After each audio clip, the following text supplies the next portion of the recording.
Kimmock 7 here. We're at the location of the Highland Park, Illinois shooting from last Sunday. Took the lives of 7 innocent people. I live 15 minutes east of here, lived here all my life. Nothing's ever happened like this in the northern suburbs of Chicagoland. These shootings can happen anywhere though, right? When these high-powered machine guns, essentially, and AR-15s fall in the hands of unstable people, this is the kind of crap that happens. You know, back in 1966, many years ago, a guy got on top of a tower in Texas University and picked off 14 innocent lives. And here we are decades later, and this kind of stuff still goes on.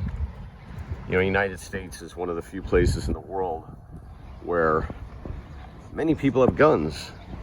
And, you know, 99.9% of those gun owners are responsible. They are trustworthy. They hunt. They do it for sport. And there's no worry about it. But, you know, when these guns fall in the hands of unstable people, anything can happen. You know, an example like the shooter the other day, he could be schizophrenic, he could be hearing voices in his head, and could be getting a lot of thrill and stimulation by shooting and killing people. This is a very well organized thing that he did. It's not just something spur of the moment. It was very calculated and planned out. He had the wig, he had the ammunition, he knew exactly what he was doing, and very calculated. But it doesn't change the fact that he could be very out of touch with reality and have no value for his life or human life at all.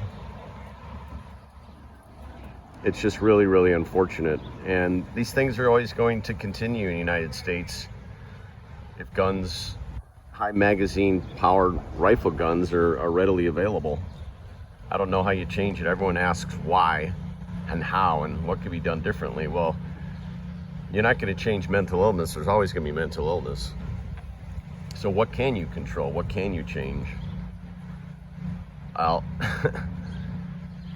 Something needs to be done to try and prevent such a massive amount of these AR-15s falling in the hands of unstable young boys, you know. But, you know, I want to say it again that the majority of people are very responsible gun owners, and they shouldn't be punished for this bullshit. Their rights should not be taken away, right? Because of one person with mental illness who shoots up a parade.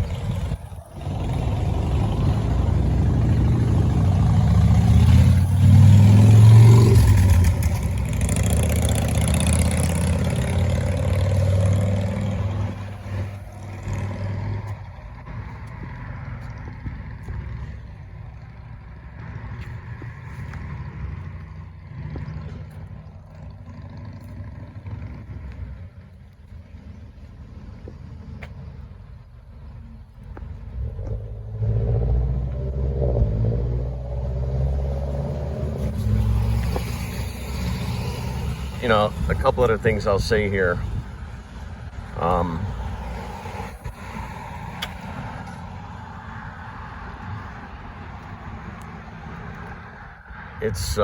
That's the Sunset Foods, where there was a rumor for 2 hours that he was barricaded in there, but he wasn't.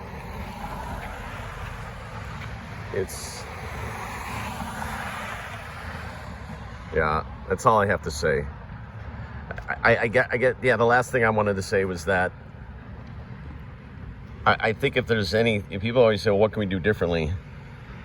If you have any inkling as a parent that your son is unstable and not in touch with reality, by God, do your best to get him or her help and keep them away from guns and knives. And there were a lot of red flags with this kid who did this last Sunday.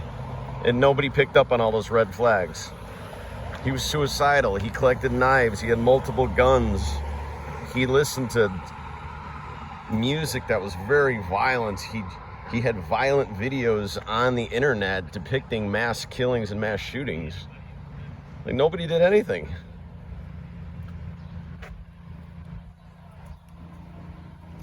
Oh, I don't know if anything will ever change.